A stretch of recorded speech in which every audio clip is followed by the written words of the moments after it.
The edge of charted space. Zilara Kivath stood motionless before the massive holographic display in the Grand Archives of the Galactic Cartography Institute. Her four elongated fingers traced the shimmering edge where the meticulously detailed map simply ended. The border wasn't ragged or incomplete. It was a perfect line, deliberately drawn, with emptiness beyond. Fascinating, isn't it? The voice startled her. Arcmaster Nalan, his translucent skin revealing the complex neural pathways beneath, glided to her side. 30,000 years of galactic exploration, and yet, he gestured toward the void. It's human space, Zilara said quietly. But why is it blank? We have detailed maps of every other civilized region. Nalan's neural pathways flashed in patterns that suggested discomfort. The humans prefer their privacy. Zilara's dorsal ridges stiffened. As the Institute's leading xenoanthropologist specializing in emergent species, she knew deflection when she heard it. Privacy doesn't explain a complete cartographic blackout. Even the Veil Nebula hegemony, with all their secrecy, allowed basic stellar mapping. The humans are different. Nalan's voice dropped to a whisper. Let it be, Zilara. But Zilara couldn't let it be. That wasn't in her nature. Humans had achieved faster than light travel barely 3 centuries ago, making them infants in the galactic community. Yet they controlled a significant section of the Orion Spur, expanded at an unprecedented rate, and maintained a military that seemed excessive for a species so young. Why would the Council, which documented everything, agree to leave human territory unmapped? The next day, she found herself in the diplomatic quarter of Nexus Station, waiting outside the human embassy. Ambassador Chen was unavailable. Conveniently, Zilara thought. But she'd been granted an audience with their military attaché, a Captain Reeves. The human who greeted her was tall even by human standards, with dark skin and piercing eyes that seemed to evaluate everything they saw. Unlike many species who needed extensive modifications to exist in the station's atmosphere, Captain Reeves wore only a simple uniform with minimal tech augmentation. Dr. Kivath, he said, pronouncing her name with unexpected accuracy. To what do I owe the pleasure of a visit from the Institute's most decorated xenoanthropologist? Zilara straightened to her full height, still a head shorter than the human. I'm researching anomalies in galactic cartography, specifically the blank region corresponding to human space.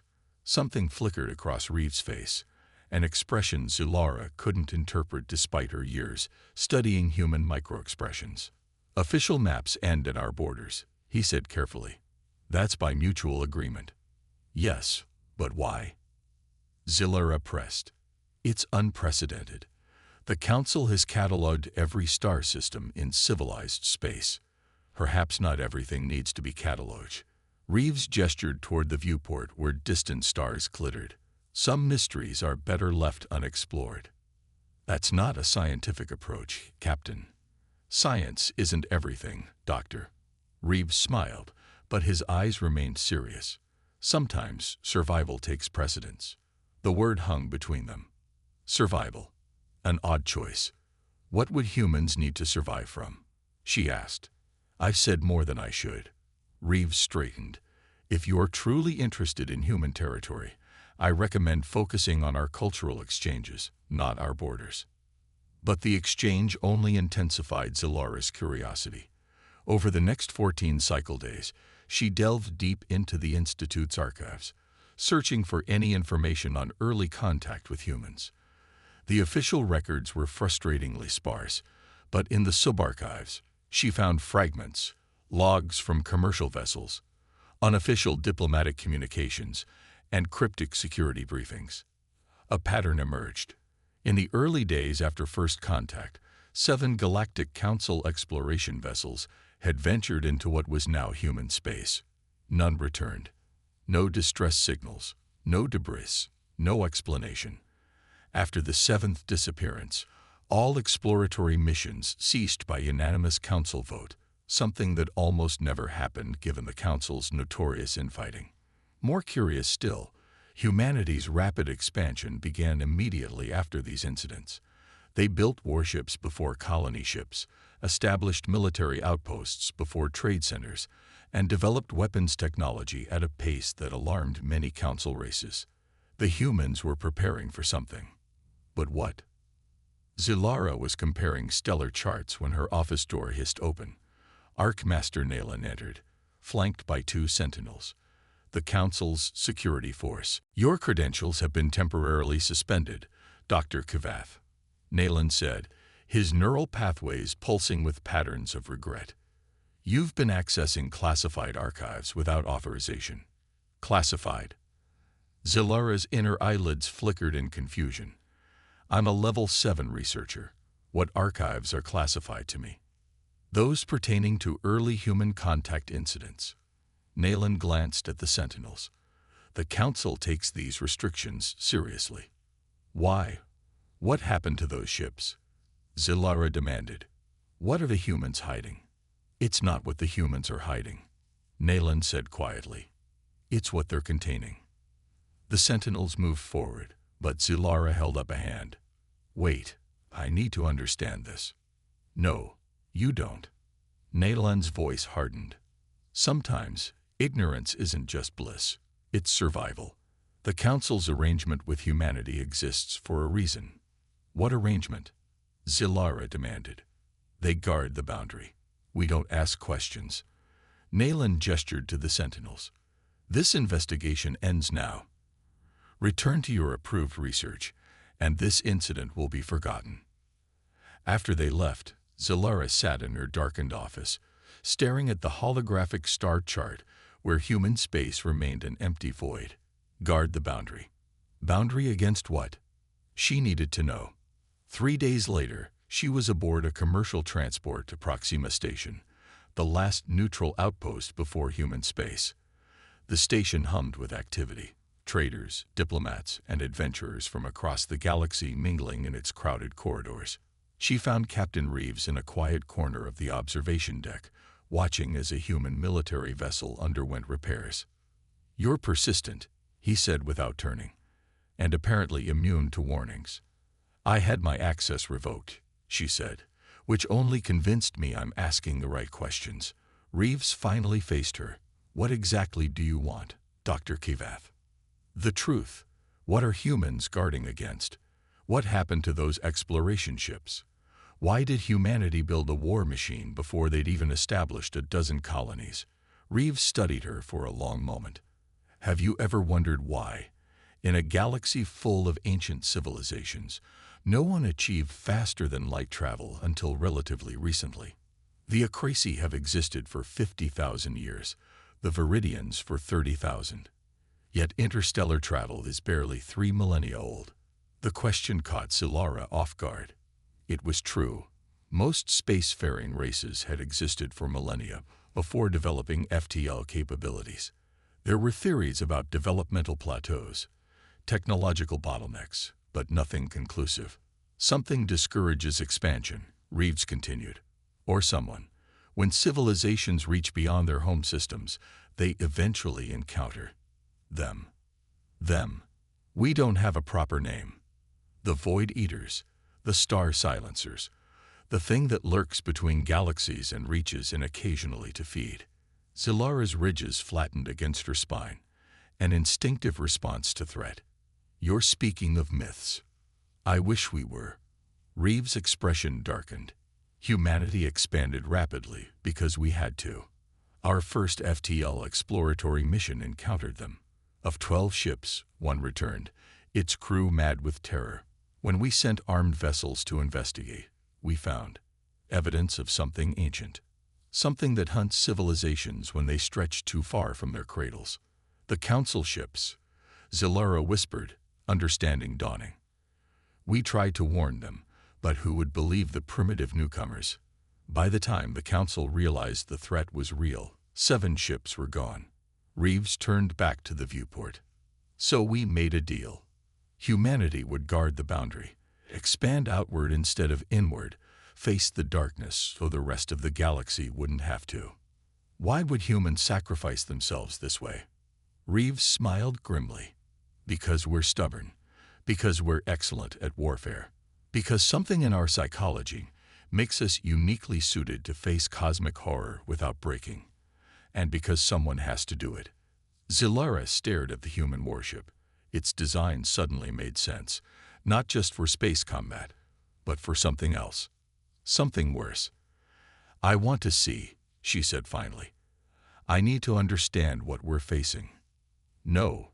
Reeves' response was immediate. "That's not happening. Either you show me, or I'll find another way. There are independent explorers who'll take me for the right price. They'd be leading you to your death, or worse.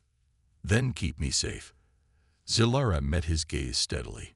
"You said humans are excellent at warfare. Prove it." Reeves studied her for a long moment. "You have no idea what you're asking." "No," she agreed. "That's precisely the problem." Beyond the boundary, the human military vessel Dauntless cut through the darkness of deep space, its engines humming with a power that seemed excessive for its size. Zilara stood on the observation deck, watching as the last familiar stars faded behind them. They had crossed into unmapped territory 3 days ago, and the silence of the ship's crew grew heavier with each passing hour. Captain Reeves joined her, his uniform now replaced with combat armor that clung to his frame like a second skin. "We're approaching the boundary," he said. "Last chance to change your mind." "What exactly is the boundary?" Zilara asked, ignoring his offer. "Not a physical barrier. More like a hunting ground." Reeves tapped a control panel, and a holographic display materialized between them. Human space forms a ring around Council territory. The boundary is the outer edge of that ring, where we encounter them most frequently. The display showed thousands of small markers, each representing a human outpost or patrol ship, forming a nearly perfect circle around what Zilara recognized as civilized space. The formation wasn't random or dictated by resource availability. It was deliberate, protective. "How many encounters?" she asked quietly. 17 major incursions in the last decade. Hundreds of minor ones.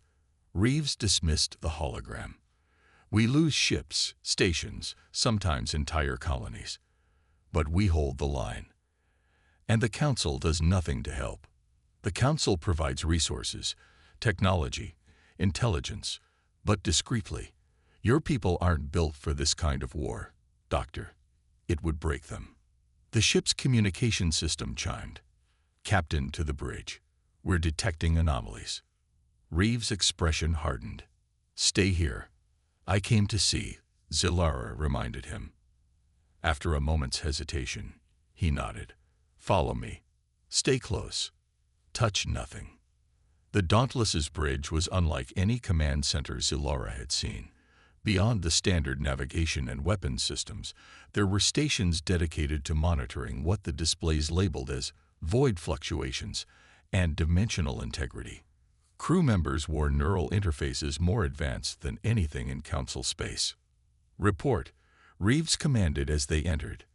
"Gravitational distortions at coordinates 234789 by 114.56, the science officer replied. "Phase shifting detected. It's a small incursion, but definitely them." "Battle stations. Engage dimensional anchors." Reeves turned to Zilara.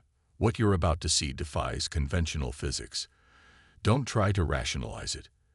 Your mind will attempt to fill in the gaps with something comprehensible, but that's a defense mechanism."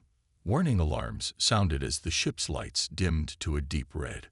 Through the main viewport, Zilara could see nothing unusual, just empty space. Then reality folded. There was no other word for it. Space itself seemed to bend inward, creating a pocket of darkness deeper than the void around it. The stars behind it didn't just disappear. They seemed to stretch toward the anomaly, like water circling a drain. "That's impossible," Zilara whispered, her scientific mind rebelling against what her eyes reported. "That's just the beginning," Reeves said grimly. "Prepare dimensional charges. Target the focal point." As the crew rushed to comply, the darkness expanded. Within it, shapes moved, or perhaps it was the darkness itself moving, forming patterns that hurt to look at directly. Zilara felt pressure building inside her skull, a primal fear that bypassed rational thought. They exist partially outside our reality, Reeves explained, his voice steady despite the growing chaos on the bridge. They feed on potential, the potential of expanding civilizations, of minds reaching beyond their boundaries. They're drawn to ambition, to exploration, to the very thing that makes intelligent life push outward. But humans, we're different. Our minds are compartmentalized. We can face horror and continue functioning. We can witness the impossible and adapt. It's not superior, just different. Useful for this particular fight. The viewport now showed a writhing mass of non-Euclidean geometry, tendrils of darkness reaching toward the ship. Instruments screamed warnings as reality itself seemed to warp around them.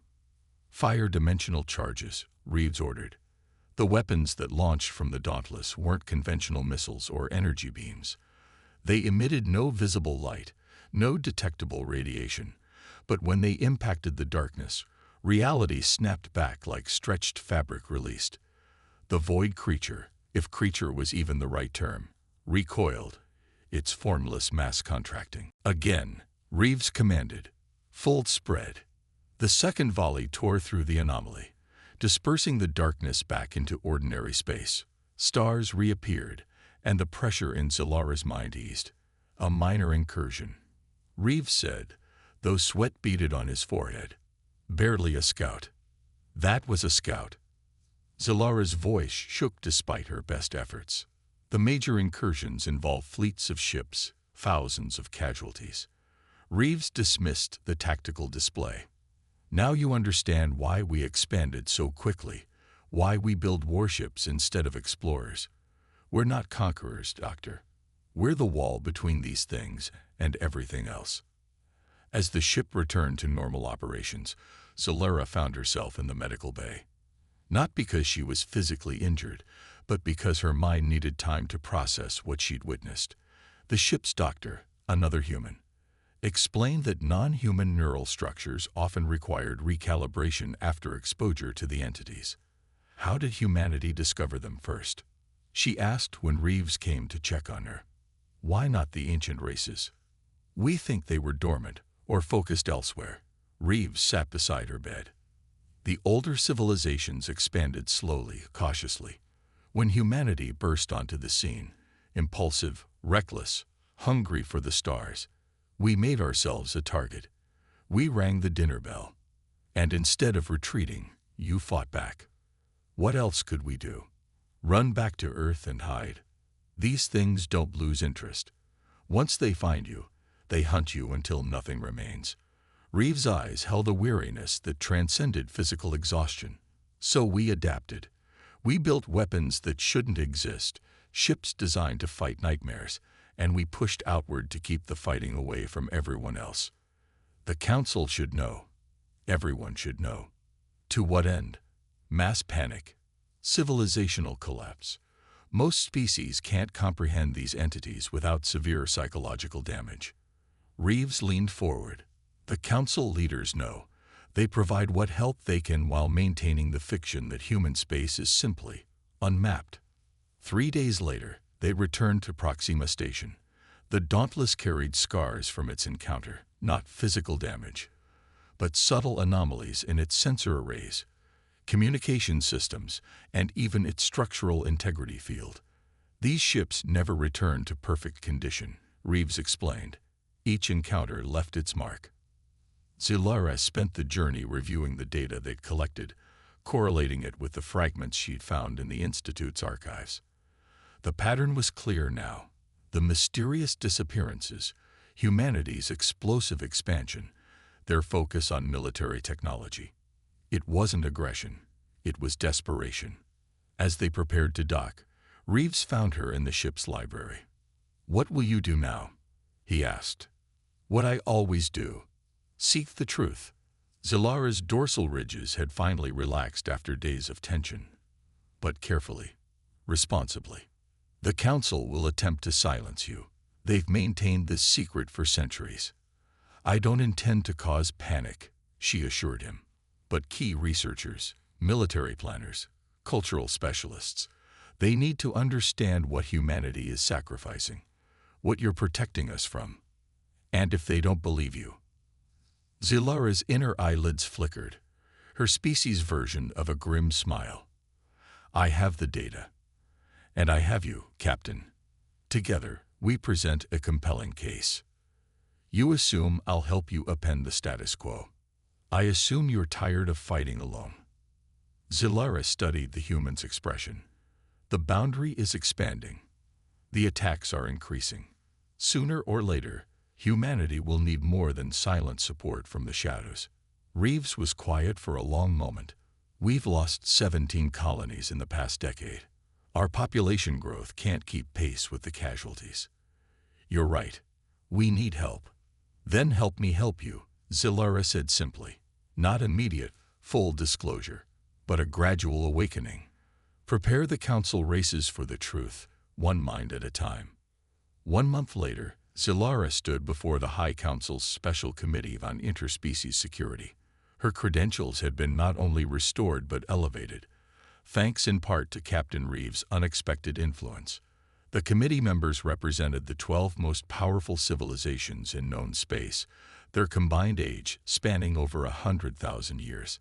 Behind them, a holographic display showed the galaxy, complete with the newly added preliminary mapping of human space, no longer a conspicuous void, but a frontier marked with warning symbols and security classifications. The human shield cannot hold indefinitely. Zilara concluded her presentation. Not alone. The entities are drawn to expansion, to progress. The very things that define civilization. Humanity has been sacrificing itself to protect our way of life, but the threat grows. We must begin preparing our peoples, gradually but purposefully. What you propose would fundamentally alter galactic society, the Acracy representative countered, his ancient voice resonating through the chamber. Fear would replace curiosity. Expansion would halt. Not fear, Captain Reeves interjected from his position beside Zilara. Determination. Humans don't fight because we're fearless. We fight because some things are worth being afraid for. The Viridian counselor's jeweled carapace shimmered as she leaned forward. Yet you've kept this from us for centuries. At your request, Reeves reminded her. After 7 of your ships vanished, you were eager to pretend the problem didn't exist. Silence fell over the chamber as the council members exchanged looks laden with meanings Zilara couldn't fully interpret. What exactly are you proposing, Dr. Kivath? The council leader finally asked. A joint initiative, knowledge sharing, technological exchange, gradual preparation of select individuals from all species for the truth. Zilara activated her own display, showing a modified version of the galactic map. Not a retreat, but a united front. And if we refuse? The Bracari representative asked. Captain Reeves stepped forward. Then humanity will continue to stand alone, for as long as we can. But make no mistake, eventually, we will fall. And when we do, there will be nothing between you and them. The council chambers erupted in debate after Reeves' stark statement. Arguments about security, ethics, and civilization's future echoed through the Grand Hall. But beneath the discord, Zilara sensed something new. A reluctant acknowledgement that the galaxy's comfortable ignorance was ending. As they left the chamber hours later, Reeves looked more exhausted than after the battle with the void entity. Politics, he muttered, almost as terrifying as interdimensional horrors. Zilara's dorsal ridges rippled in amusement. They'll come around. Self-preservation is a powerful motivator. Let's hope it's powerful enough. Reeves gazed out at the stars visible through the station's massive viewport. We've held the line for 3 centuries. With help, we might hold it indefinitely. Not just hold it, Zilara corrected. Push it back. For the first time since she'd met him, Captain Reeves smiled without reservation. I like the way you think, Doctor. Together, they watched the endless stars. No longer just points of light marking unexplored territory, but a battlefield where humanity had silently fought for the galaxy's survival. The map no longer ended at human space. It merely revealed a new beginning.